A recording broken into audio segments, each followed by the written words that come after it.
শেখ হাসিনা টিকে গেলে বৈষম্য বিরোধী আন্দোলন হেরে যায়, আর বৈষম্য বিরোধীরা জিতলে হাসিনার পতন হয়। জুলাই গণঅভ্যুত্থানে এমন সমীকরণে হাসিনা পতনের এক দফা ঘোষণা ছাড়া বিকল্প পথ খোলা ছিল না। এমন ঘোষণার জন্যই যেন মুখিয়েছিলেন বিক্ষুব্ধ জনতা। হাসিনার বিরুদ্ধে রাজপথে একাট্টা হয় সারা দেশ। কোটা বিরোধী আন্দোলন রূপ নেয় সরকার পতনের এক দফা আন্দোলনে।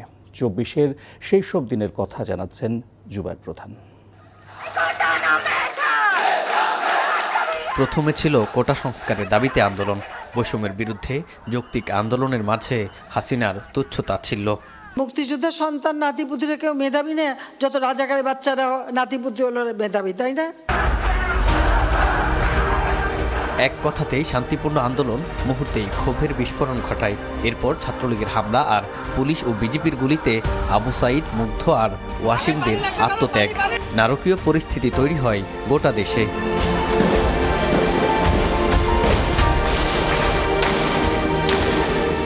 গুলির শব্দ, স্বজনহারাদের আর্তনাদ। রাজপথে তখন ঝরছিল একের পর এক প্রাণ। শুধু আন্দোলনকারী নয়, হারিয়ে যায় অনেক পরিবারের একমাত্র সন্তান। কোথাও বাবা হারান সন্তানকে, আর সন্তানের কান্নায় ভেসে ওঠে বাবা হারানোর বেদনা।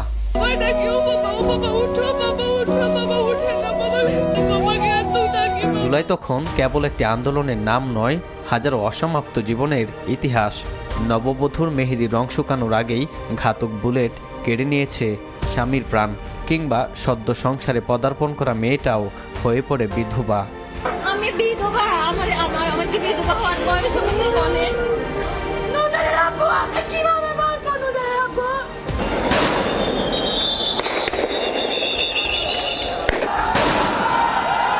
সময়ের সাথে সাথে স্বৈরাচারী হাসিনার রক্তক্ষুধায় শত শত মৃত্যুর সাথে বাড়ছিল আহতের সংখ্যাও। ঘৃণা ভরে উচ্চারিত হতে থাকে স্বৈরাচারের নাম।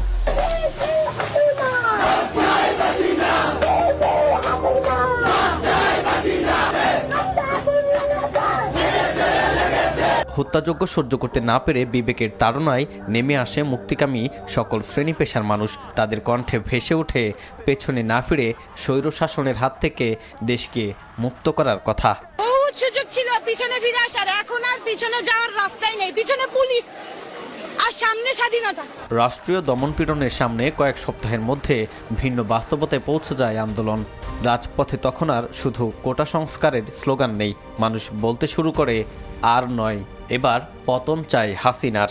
বর্তমান সরকারকে নিঃশর্তভাবে ক্ষমা প্রার্থনা করে পদত্যাগ করতে হবে।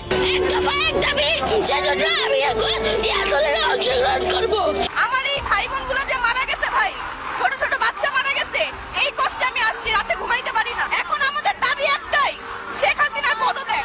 আমি চাচ্ছি যে আমাদের দেশটা স্বাধীন হোক। জনপ্রত্যাশার সেই এক দফার আনুষ্ঠানিক ঘোষণা আসে ৩ আগস্ট কেন্দ্রীয় শহীদ মিনারে। আমাদের এক দফাটি হলো শেখ হাসিনা সহ এই সরকারের পতন এবং ফ্যাসিবাদের বিনাশ। কোটা সংস্কার আন্দোলন থেকে স্বৈরাচার পতনের এক দফার ঘোষণা।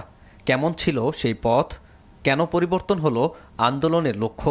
সেই সময় সরকারের আচরণ, তাদের দমনপীড়ন সবাইকে বাধ্য করেছে এই সরকারের বিরুদ্ধে যেতে, এক দফার দিকে যেতে। এবং গত ১৬ বছরের প্রেক্ষাপট তো আছেই, কিন্তু স্পেসিফিক ওই সময় জুলাইয়ের গণহত্যার কারণেই মানুষ ডিসিশন নিয়ে নিয়েছিল এই গভর্নমেন্ট, মানে শেখ হাসিনার গভর্নমেন্টকে তারা আর কোনোভাবেই অ্যালাউ করতে পারবো না। এখানে ডু অর ডাই, হয় বাংলাদেশ থাকবে, নয় শেখ হাসিনা থাকবে। ৯ দফা থেকে এক দফার ঘোষণার পর আন্দোলন পায় একটি স্পষ্ট রাজনৈতিক লক্ষ্য। বিক্ষোভ ছড়িয়ে পড়ে আরও বিস্তৃত পরিসরে। ছাত্রদের পাশাপাশি বিভিন্ন শ্রেণী পেশার মানুষও যুক্ত হন একই দাবিতে। আর এক দফার এই ঘোষণায় আন্দোলনের বিচ্ছিন্ন স্রোতগুলোকে একটি অভিন্ন লক্ষ্যে নিয়ে আসে। জুবায়ের প্রধান, NTV নিউজ, ঢাকা।